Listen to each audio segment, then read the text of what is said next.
Kabanata 141. Ang serpyenteng ito ay makapangyarihan. Sayang naman ay masyado siyang maluwag tungkol dito.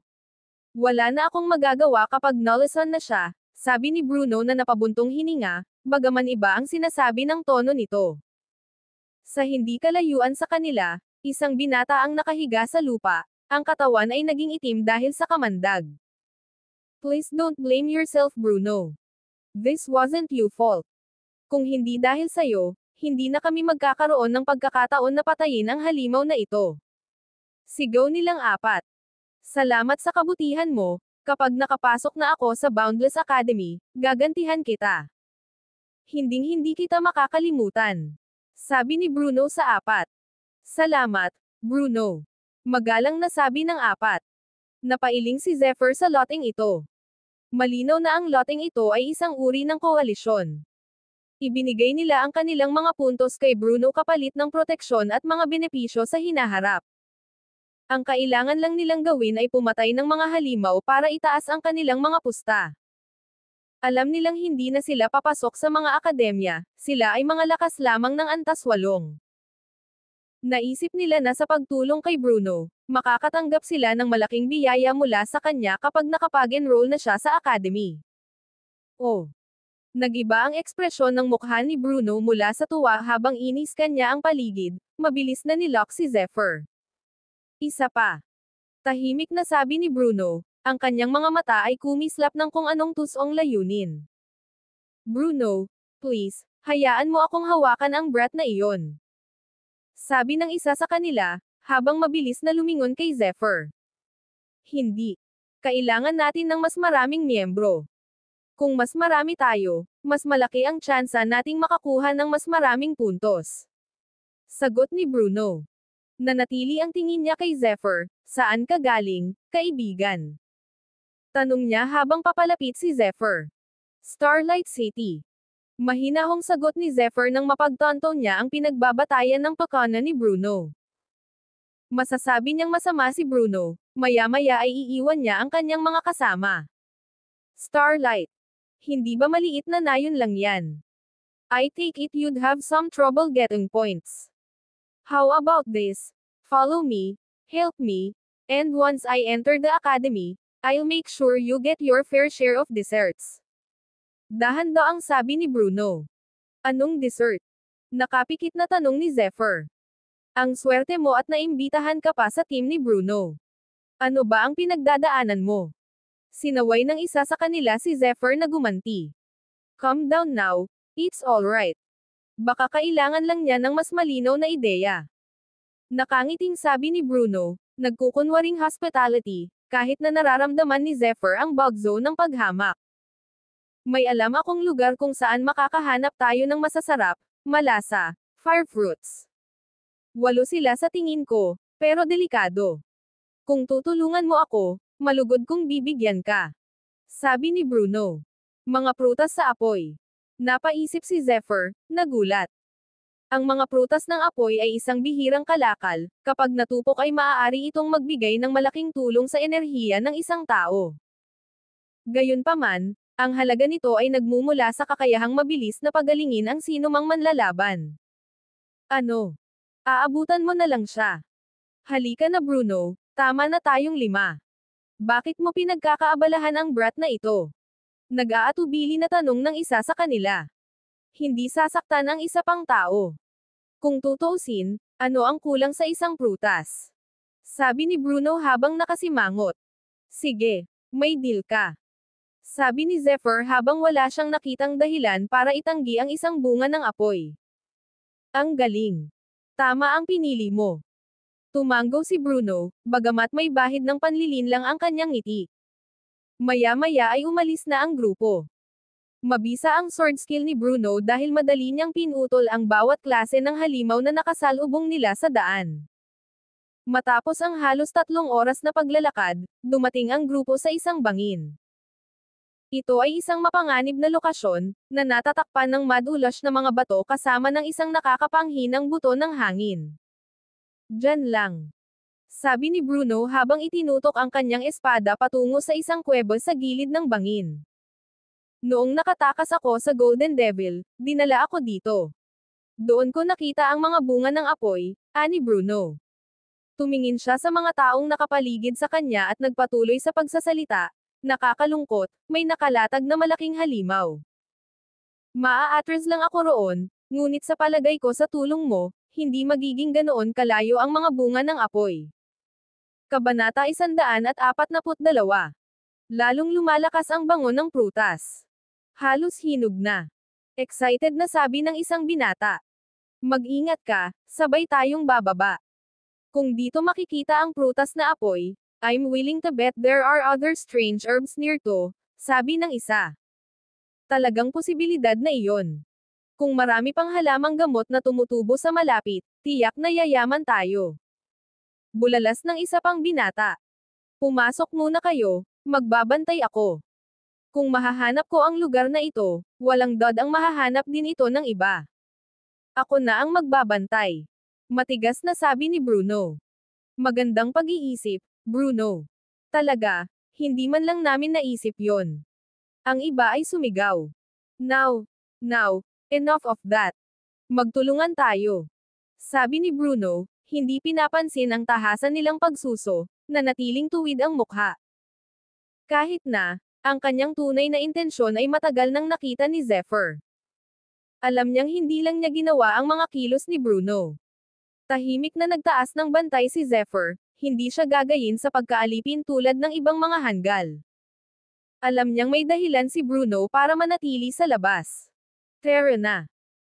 Sa malakas, nakakanganyang amoy ng mga prutas, na nagpapahiwatig ng kanilang pagkahinog at pagiging epektibo, ang lakas ng loob ng koponan ay lumakas. Lahat sila ay sumisid muna sa kuweba. Biglang, isang mahinang sigaw ang nagmula sa loob, na sinundan ng isang biglaang pagsabog ng itim na gas. She asterisk T. Sigaw ng isa sa kanila. Maya-maya ay dumating ang nakakatakot na sitsit, na sinundan ng paglitaw ng isang malaking ahas. Ibinuka nito ang bibig, papunta sa kanila. Hindi na nakalaban ng team ang itim na gas na bumabalot sa kanila. Mabilis silang nahuli ng halimaw, at kinaladkad ng mas malalim sa yungib. Bawat isa sa kanila ay napasigaw sa takot at sakit. Nakatayo si Bruno sa bunganga ng kuweba, natatawa sa sarili. Binunot niya ang kanyang espada, ang talom na kumikinang sa sikat ng araw. Mamatay. Ang ulo ng ahas ay mabilis na nahati sa dalawa. Isa lamang itong tier 1 na hayop, na walang maprotektahan ang sarili, madali itong ginawa ni Bruno. Kumpol ng mga idiot. Siya half bilang siya drop down, bago nagsimula ang kanyang paraan sa kuweba. Akala mo ba talagang kailangan ko ang tulong mo? Na ibabahagi ko sa iyo ang mga prutas. Hindi lang kaya kung patayin ang halimaw na ito, mapapatay din kita. Masasabi kong nakapatay lang ako ng 2 ibon sa isang bato, pero... Mabilis si Bruno, ilang segundo lang ay nasa entrance na siya ng kuweba. Ang bango. Halos hinog na ang mga prutas. Napangiti si Bruno. Sa kanyang pagpasok, isang biglaang pagkislap ng liwanag, at binalot nito si Bruno sa isang hanay ng mga talam. Kabanata 143. Hindi. Sigaw ni Bruno. Ang pag-atake ay masyadong mabilis, masyadong biglaan. Hindi siya makapag-react, at bago niya namalayan, naramdaman niyang naubos ang buhay niya. Bago tuluyang lumabas ang buhay sa kanya, napansin niya si Zephyr na nakatayo sa harapan niya, natatawa sa sarili. Ikaw. Buhay ka pa. Napabuntong hininga siya, nagtataka kung paanong hindi nahulog si Zephyr sa kanyang bitag, paanong hindi siya napatay sa kanya. Tanga asterisk S. Napabuntong hininga si Zephyr, bago niya kinuha ang mga scoreboard sa kanya. Alam niyang magtataksil si Bruno sa kanyang koponan. Ito ang pinakalohikal na kinalabasan, hindi lamang siya makikinabang sa mga marka ng lahat, hindi niya kailangang bayaran ang pabor. Nagkataon lang na sa kasamaang palad ay nakatagpo siya ng isang tulad ni Zephyr, isang taong hinding-hindi madaling masway. Gayunpaman, ang hindi inaasahan ni Zephyr ay ang dami ng puntos na naipon ni Bruno. Kakasimula pa lang ng tournament, at mayroon na siyang mahigit 600 puntos. Ang iba ay mayroon lamang mga 700 o higit pa sa kabuuan. Mukhang ginawa na ito ng B***starred na ito dati. Napaisip si Zephyr. Pagkatapos ay pumasok si Zephyr sa yungib, at sinundan ang nakakaakit na amoy ng mga prutas. Hindi nagtagal, narating niya ang mga punong-puno ng matengkad na mapula-pula na kulay rosas na mga prutas, mga singaw na natipon sa paligid nila, na nagpapahiwatig ng kanilang init. Ang bawat prutas ng apoy ay nagmistulang araw sa sarili nitong, nakasisilaw sa sarili nitong liwanag. Isang kahanga-hanga, mahiwagang bounty. Humigit kumulang isang oras na naghintay si Zephyr para mahinog ang mga prutas, bago niya ipinadala ang kanyang lakas upang mamitis at magpulot ng mga ngayon ay makapangyarihang prutas. Kaagad pagkatapos, ang puno na kanilang tinutubuan ay agad na nalante at naging isang itim, ashen pile. May 7 nito, maganda. Napaisip si Zephyr habang iniingatan niya ang mga ito, bago lumabas ng kuweba. Matagal nang hindi umaalis sa kuweba si Zephyr bago ang biglaang pagbagso ng enerhiya mula sa malayo. Ito ay isang matinding puwersa, bagamat nagmula ito 10 milya ang layo, ramdam pa rin ni Zephyr ang bangis nito. Dapat mayroong isang malakas na manlalaban sa malapit. Sandali, ang ganoong putok ay maaari lamang magmula sa isang pangkat ng mga mandirigma, dapat mayroong higit sa isa. Ito ba ay isang grupo ng mga bihasang mandirigma? Ang lakas nitong putok, sobrang tindi. Napaisip si Zephyr, at mabilis niyang pinasiklab ang kanyang lightfoot, mabilis na tumakbo patungo sa pinanggalingan. Apoy palad. Ilang minuto lang ay mabilis na tumakbo si Zephyr para salubungin nitong sigaw ng digmaan. Nakita niya ang isang malaking pagsabog ng apoy sa anyo ng isang palad na bumababa mula sa itaas sa isang bagay, kaagad na pinasingaw ito. Maya-maya pa, umalangaw-ngaw ang amoy ng sunog na laman. Anong kapangyarihan? Ang gulo nitong manlalaban. Sa isip ni Zephyr, nasaksihan ang kinalabasan. Humigit kumulang 60 talampakan ng damo at mga puno sa paligid ang nasusunog ngayon sa isang matuwid na galit. Kabanata 144. Nanatiling nakabantay si Zephyr nang makita ang napakalakas na pag-atake. Ang PP***s na yan ay walang alam na lifeline nang makita niya. Sabi ng isang binata, ang kanyang mga kamay ay nag-aapoy pa rin sa mapula-pula na apoy, siya ang pinagmulan ng malaking pag-atake. Pagkatapos ay kinuha niya ang isang scoreboard mula sa nasunog na lupa. Bunch of dimwits, hindi alam kung kailan dapat huminto. Nagsalita ang isa pa. Sa likod ng lalaking may nagninangas na mga kamay ay may 7 iba pa. Ang nagsalita ay nakasuot ng magandang damit na balat ng tigre. Kailangan nating makakuha ng higit pa kung tutulungan natin ang ating prinsipe na makapasok sa academy, patuloy ng isa pa. Dapat tulungan natin siyang maabot ang tuktok. Dapat maging initiate siya. Isa pang tumunog. Nagsimula silang magdebate ng 8. Lahat silang 8 ay lakas ng level 9, problema ito. Napaisip si Zephyr. Sila siguro ang ilan sa pinakamalakas na manlalaban sa tournament na ito, bakit sila nag-aabala sa pagtulong sa prinsipe na makakuha ng mga puntos? Siya pondered karagdagang, problema sa kanilang mga kakaibang aksyon. Maghintay. Biglang nabaling ang tingin ni Zephyr sa isang lalaki, ang lalaking nagsimula ng lahat, ang nakasuot ng balat ng tigre. Bagamat hindi siya nakagalaw, ramdam ni Zephyr ang kapangyarihang nagmumula sa kanya. She**T, ito ay isang agile ng level 1. Sa isip ni Zephyr, labis na naalarma.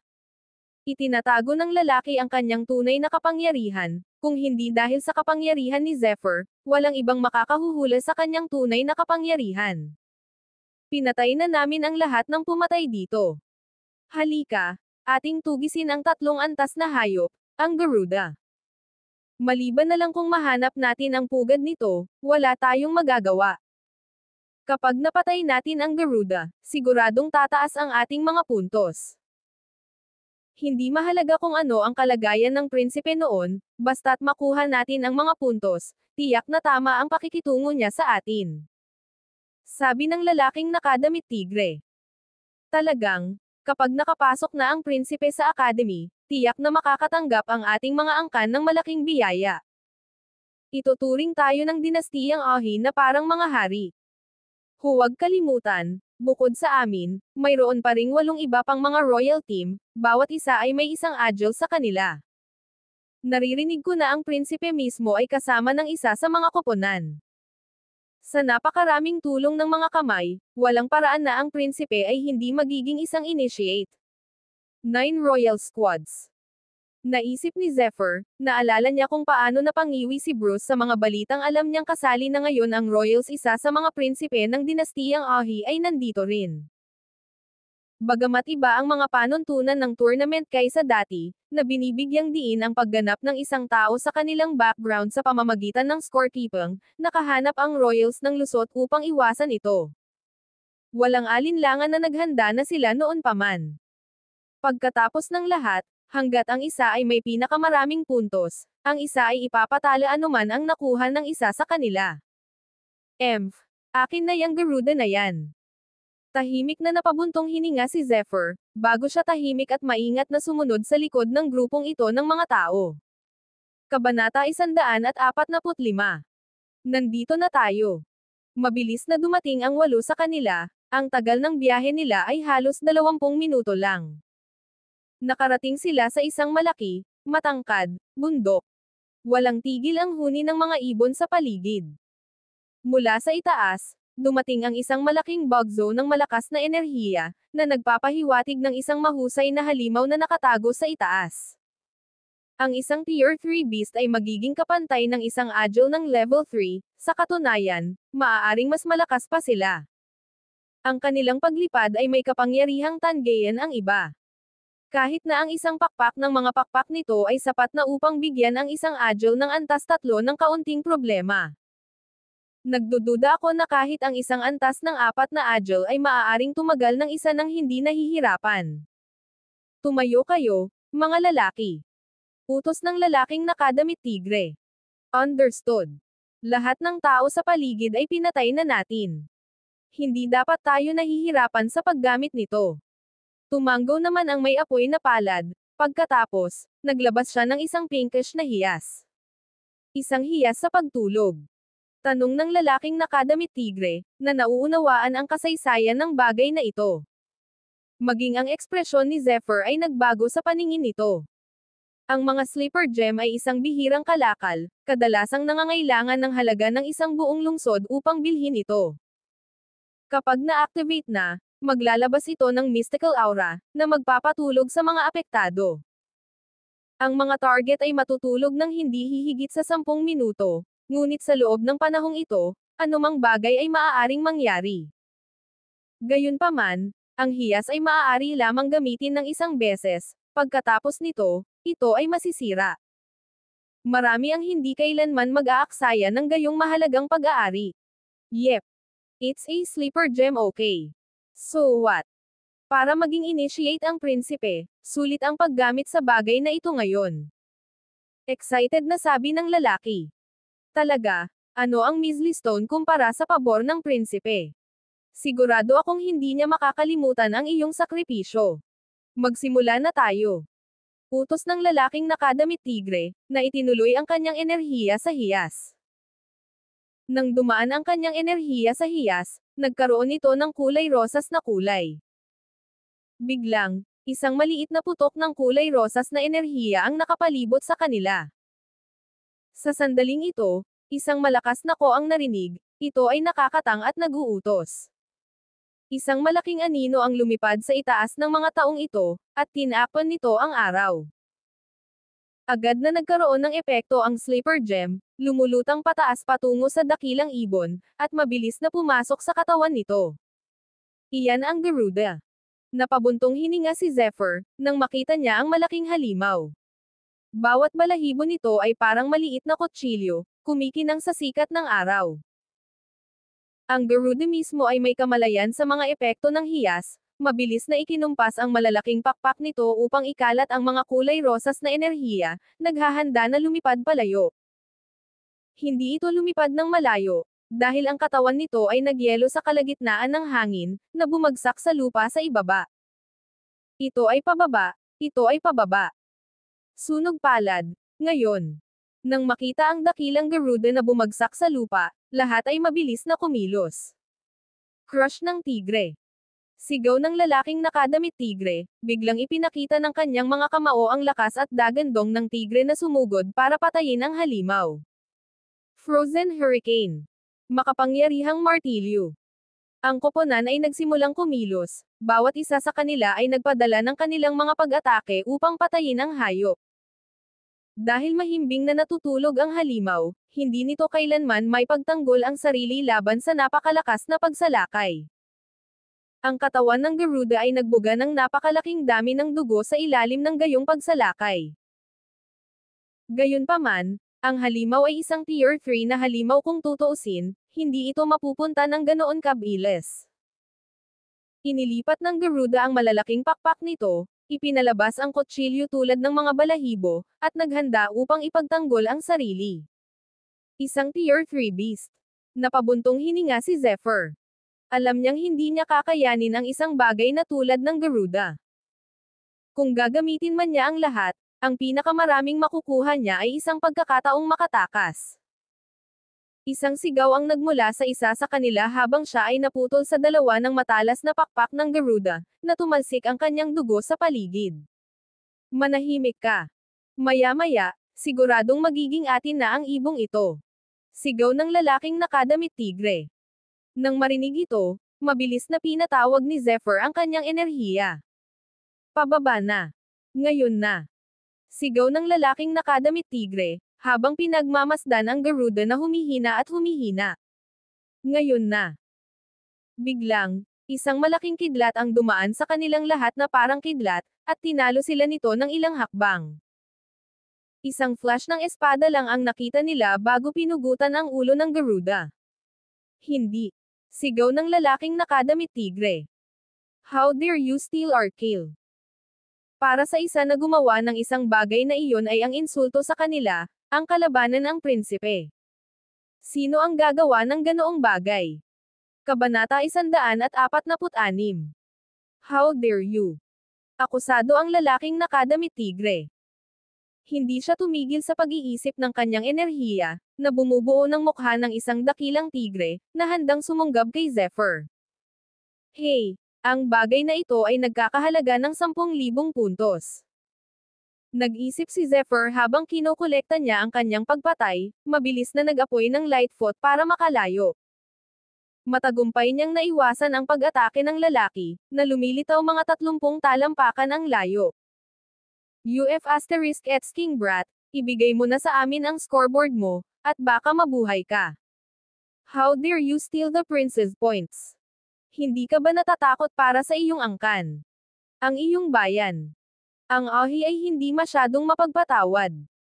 Hinabol ng grupo si Zephyr, habang pilit na pinipigilan ng lalaking nakadamit tigre sa kanyang lakas.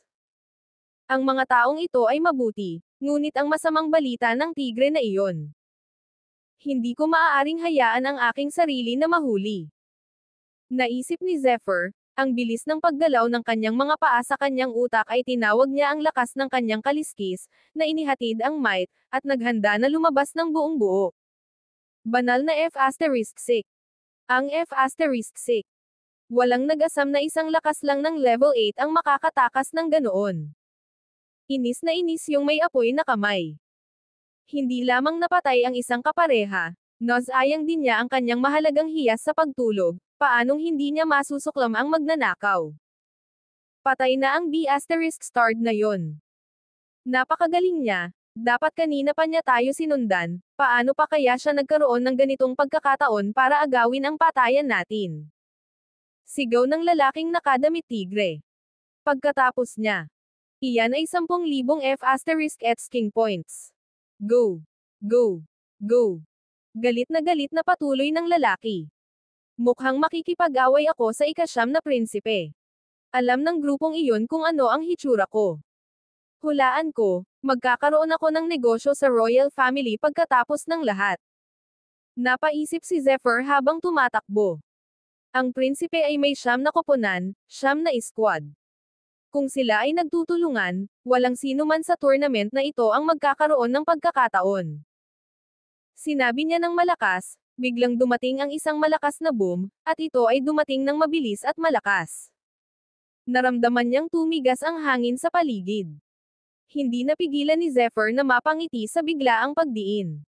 Ibinigay niya ang lahat, sinusubukang igalaw ang kanyang katawan. Biglang, isang matinding sakit ang nagmula sa kanyang itaas na katawan sakto, isang mahabang palaso ang tumama sa isang kalapit na puno, na nabasag ang puno sa pagtama. Ang galing! Napaisip si Zephyr.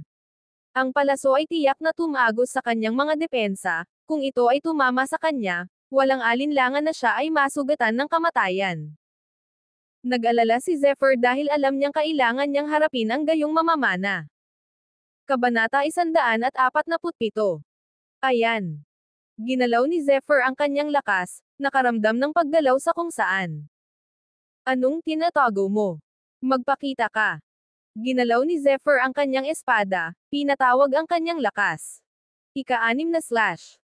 Sa pag-ikot ng kanyang palso, agad na natutamba ang bawat puno sa paligid, tumambad ang isang tusong lalaki na nakatitig kay Zephyr nang may pagtataka. Sa kanyang mga kamay ay isang busog at palaso, siya ay nasa isang tindig na handang magpaputok. Lightfoot. Sabi ni Zephyr nang mawala siya, mabilis na itinaas ang kanyang espada. Hindi. Sigaw ng lalaki, nakaramdam ng nalalapit na kapahamakan. Mamatay. Sigaw ni Zephyr habang pinapatay ang lalaki. Gayunpaman, ang lalaki ay nagpaputok ng kanyang palaso, ipinadala ito. Isang matalim na sipol ang sumunod dito. She***. Sa isip ni Zephyr, mabilis na inikat ang kanyang katawan para makaiwas sa palaso. Gayunpaman, ang palaso ay dumating masyadong mabilis, at mahirap. Desperado niyang ibinuhos ang kanyang might para harangin ang pag-atake. Matagumpay na napigilan ni Zephyr ang pag-atake, ngunit napaatras ang kanyang braso dahil sa sakit, naging manhid ng mapatid ang arrow mismo, na nagpapadala ng malakas na kaluskos na umalangaw-ngaw sa paligid. Gayunpaman, napaatras pa rin si Zephyr ng 30 feet. Ang talino nitong mamamana. Ay! Napabuntong hininga si Zephyr. Kung ibang lalaki ito, hindi sila magiging maswerte. Nag-isip siya, kung itinago niya ng husto ang sarili niya, kahit isang agile ng level 1 ay madaling mapatay. Napabuntong hininga si Zephyr. Talagang isang hamon ang tournament. Maraming kinikilalang mandirigma ang naririto sa tournament na ito, bawat isa ay nagmula sa kanilang sariling mga lupain. Ang bihasang mamamana na ito ay isa lamang sa kanila. Pinatibay ni Zephyr ang sarili, mas mabuting mag-ingat na siya ngayon. Banal na hangin. Hindi. Nag-uudyok na panginginig. Sa lupain ng kawalan ng pag-asa, maririnig ang mga sigaw ng pagnanasa sa dugo. Tuloy-tuloy ang labanan, lalong tumitindi sa bawat sandali na lumilipas. Tumalsik ang dugo sa hangin, bumalot sa buong lupa. Ang bawat isa ay nasa leeg ng isa't isa, sinusubukang makakuha ng higit pang mga puntos, kahit papaano, sa anumang paraan. Alam ng lahat na ang pagpatay sa isa't isa upang makakuha ng mga puntos ay mas madali, mas mabilis kaysa sa pagpatay sa mga mabangis na hayop. Bukod dito, halos lahat ay may dalang mga tapal o kayamanan. Napakunot ang noo ni Zephyr sa baho ng dugo sa hangin. Mabilis siyang tumakbo papunta sa bangkay ng mamamana, kinuha ang kanyang scoreboard. Mayroon na siyang 2,000 puntos. Siguradong marami siyang napatay sa ganitong paraan. Napabuntong hininga si Zephyr. Mukhang hindi rin karaniwan ang kanyang pana at pana. Napaisip si Zephyr habang nakatingin sa busog. Ang busog ay may masalimuot na mga ukit ng ron sa katawan nito. Pagmamasid nito, kumikinang ang liwanag mula rito. Kabanata 148. Ito ay isang meteoric bow, napakaswerte. Sabi ng isa sa mga bagong dating sa isang kaibigang manipis ang katawan. May kabuuang 5 sa kanila. Ang lalaking ito na manipis ang katawan ay mukhang walang malasakit, kahit na ang kanyang mga mata ay may nakamamatay na kamandag, sapat na upang mag-freeze ng dugo. Sa likod niya ay may malaking busog na masalimuot na gawa. Sa katunayan, ang busog na ito ay isang kayamanan na nagmula sa meteor. Kung hindi ako nagkakamali, ito ay isang pamana na ipinasa ng alkalde sa kanyang anak. Sino ang nakakaalam na magkakaroon ako ng pagkakataong magkaroon nito? Patuloy ng payat, at saka siya tumawa ng masama. Ang kanyang mga mata ay nakalok sa busog, dala ang kasakiman at gusto. Hoy brat, hindi pag-aari ang busog na ito. Ikaw. Give us your points while we're still in a jolly mood, or else. Malamig na nagsalita kay Zephyr ang lalaking nagsalita kanina. Muli, parang wala lang ang traito kay Zephyr. Gayunpaman, isa siyang strength of level 9, para sa kanya na mababa ang tingin kay Zephyr ay inaasahan na. So that's its name. Meteoric bow, nice. Zephyr said, with look it knows not we shouldn't now. Got ourselves a hero. Tahimik na sabi ng strength of 9. Stop at once. Sigaw ng payat na lalaki nang makitang patuloy na inaabot ni Zephyr ang pana. Inabot din niya ang sariling busog, mabilis na nagpaputok ng palaso sa kanya. Ha! Tumawa si Zephyr. Ika-6 na slash. Umiiyak si Zephyr habang lumalapit para ipagtanggol ang sarili. Muli, pinutol ng kanyang pag-atake ang natitirang mga puno sa paligid, na nagsipa ng isang grupo ng mga alabok na ulap. Ang kulit ng lalaking ito. How dare he try to block my arrow? Isa lang siyang lakas ng level 8. Tumawa ang payat. Sa palagay ko kahit na ang strengths of 9 ay hindi kayang kunin ang iyong mga arrow. Kapag nahawakan mo na ang meteoric bow, walang dod ang lalago ang iyong kapangyarihan. Mabilis na pinuri ng grupo ang kanilang mamamana, ngunit sa sandaling iyon, isang malakas na ingay ang nagmula sa alabok na ulap. Isang bigla ang flash ang dumating. Biglang napuno ng gulat ang mukha ng lahat. Isang hindi mapag-aalinlangan ng flash ng enerhiya ang pumutol sa mga alabok na ulap, at tumungo patungo sa payat na lalaki. Sa isang iglap, nawala ang lahat ng buhay sa katawan ng payat na lalaki habang butas ang atake ni Zephyr sa kanya. Wala siyang nagawa kundi titigan si Zephyr na hindi makapaniwala. F*6. Nakaligtas siya. Imposible. Isa lang siyang lakas ng level 8. Enough talk, patayin mo na siya. Sabay-sabay na umungol ang lahat. Punong-puno ng hangin ang sword skill ni Zephyr habang papalapit ang iba, na tila demonyo ng mga espada. Kabanata 149. Ika-6 na slash. Isang malakas na dagandong ang sumunod, na nagbigay kapangyarihan sa mga espada sa hangin. Mabilis na natakpan ang natitirang 4, at sa isang iglap, tumalsik ang dugo kung saan-saan. Dahan-daang lumapit si Zephyr sa patayan. Habang unti-unti silang nawalan ng malay, ang huling imaheng nakita nila ay si Zephyr na malamig na nakatingin sa kanila. Habang nilalampasan sila ni Zephyr, tuloy-tuloy ang pag-agos ng dugo mula sa kanilang mga sugatang katawan. Ikaw. Ikaw si Zephyr Khan. Kilala kita. Kay Samson lead ka. Papatayin ka niya. Hinahanap ka niya. Pagpupumiglas ng isa sa mga lalaki, bumuhos ang dugo sa braso niya habang nagsasalita. Naiwasan niya ang pag-atake ni Zephyr, sa isang tiyak na lawak. Siya ay nawalan ng braso, ngunit ito ay kapalit ng kanyang pagpapanatili ng kanyang buhay. Bago pa makapagsalita si Zephyr ay agad na tumakbo ang sugatang lalaki. Sa tingin mo saan ka pupunta? Sigaw ni Zephyr habang ipinapadala niya ang kanyang 6th slash. Sa isang iglap, ang mukha ng isang taybak ay sumugod sa lupa, na nakahanap ng daan patungo sa target nito. Sumigaw ang lalaki, bloodlet. Nang maramdaman ang pag-atake ni Zephyr, mas nabalisa ang lalaki sa pangalawa. Alam niyang hindi niya matatakasan ang kanyang kapalaran. Kinagat niya ang kanyang mga ngipin, mabilis na nagmura, Zephyr. Sasabihin ko kay Samson ang lahat ng sasabihin ko sa iyo.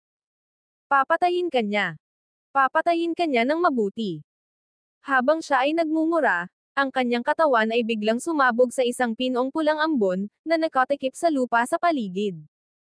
Ang talon ni Zephyr ay nananatili sa pulang-pula na fog, ang lupa sa ilalim niya ay pumutok at yumanig. Bago pa niya magawa, nawala ang madugong ambon. Ungol ni Zephyr. Nakatakas siya diba? Ano ang ginamit niya? Blue Dot. It must be some type of escape technique that damages the user. Naisip niya. Sino ba ang nakakaalam na may koneksyon siya sa lead na iyon? Mukhang marami ang naisip ang magsama sa tournament na ito. Kumbaga may mas malaking lakas sa mga numero. Kumunat ang noo ni Zephyr. Isa itong matinding labanan. Hindi lamang siya dapat makipaglaban sa siyam na Royal Squad, kailangan din niyang iwasang mapatay ng pangkat ni Samson. Hindi rin madaling makakuha ng kapareha. Pagkatapos ng lahat, ang Starlight ay isang maliit na bayan lamang. Walang makatitig sa kanya. Lahat sila nagtutulungan. Kailangan ko pang lumaban. Sabi ni Zephyr. Naisip niya pagkatapos, kailangan kong pumatay ng higit pang mga hayop. Ito ang tanging paraan upang makahabol ngayon. Ngunit mayroon akong mga limitasyon. At ang mga tauhan ni Samson ay tiyak na nasa aking landas ngayon. Napabuntong hininga si Zephyr, hindi pa siya agile, pero papalapit na siya, dapat mag-ingat ako. Tumayo si Zephyr, pinag-iisipan ang susunod niyang gagawin. Panginoong Samson, narito siya. Pakiusap, kailangan mong patayin siya, ipaghiganti mo ako. Inialay ko ang kalahati ng dugo ng aking katawan para lamang maibigay sa iyo ang balitang ito. Biglang, isang malakas na alon ng enerhiya ang umalangaw-ngaw. Hindi lang isa, ngunit marami pang ibang tao. Nandito sila. Meron na. Naisip ni Zephyr, habang mabilis na nagtago, hindi nakakalimutang kunin ang meteoric bow. Habang lumalakas ang hangin, lumitaw ang isang lalaki, puno ng lakas at pagmamalaki. Si Samson Lid iyon. Kabanata 150.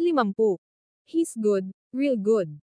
By just being this close to him, I can already feel crushed under his energy.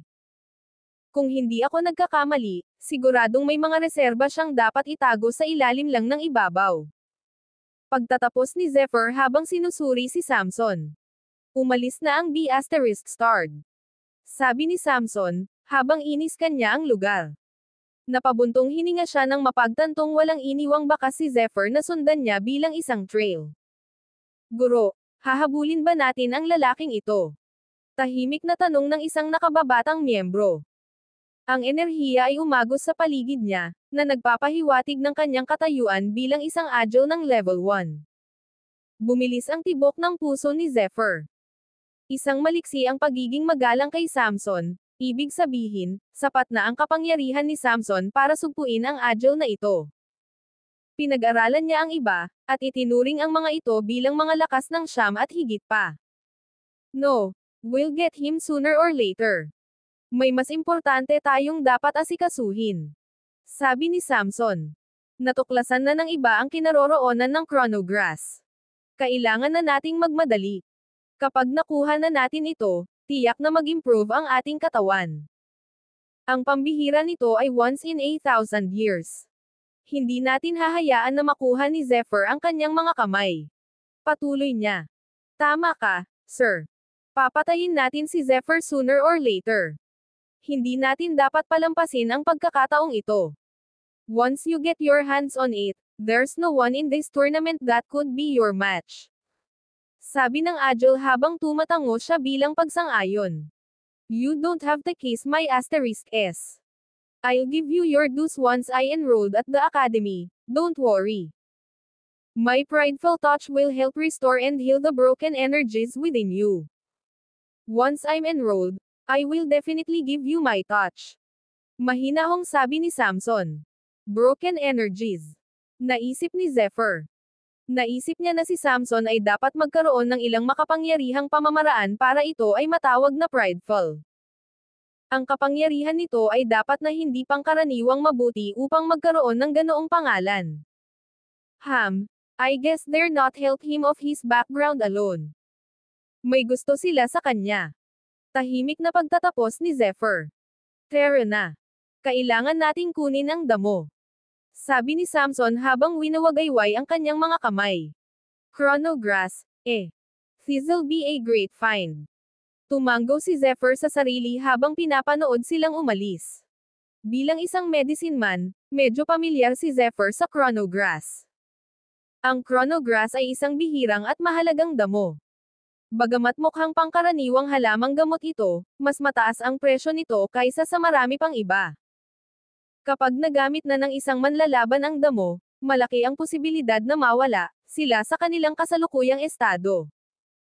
Habang nasa loob ng ganitong estado ng undoused euphoria, madali nilang makakamit ang maraming mga tagumpay sa mga misteryo ng mundo. I bet Samson's going to use the grass to not only make breakthroughs of his own, but to increase his battle powers manifold with the secrets of the universe, far surpassing common agils. Mabilis na napagtanto ni Zephyr ang pakana ni Lid. Para sa mga mandirigma na magkaroon ng sariling tagumpay, ang mga gantimpala na kanilang aanihin sa paggawa nito ay nagiging masagana. Sa pamamagitan ng chronograss, ang kapangyarihan ni Samson ay walang alinlangan na tataas ng husto. No wonder pansamantalang sumuko siya sa paghabol kay Zephyr. Hey, Samson. Hindi kong papatayin muna kita. Akin na yung chronograss na yan.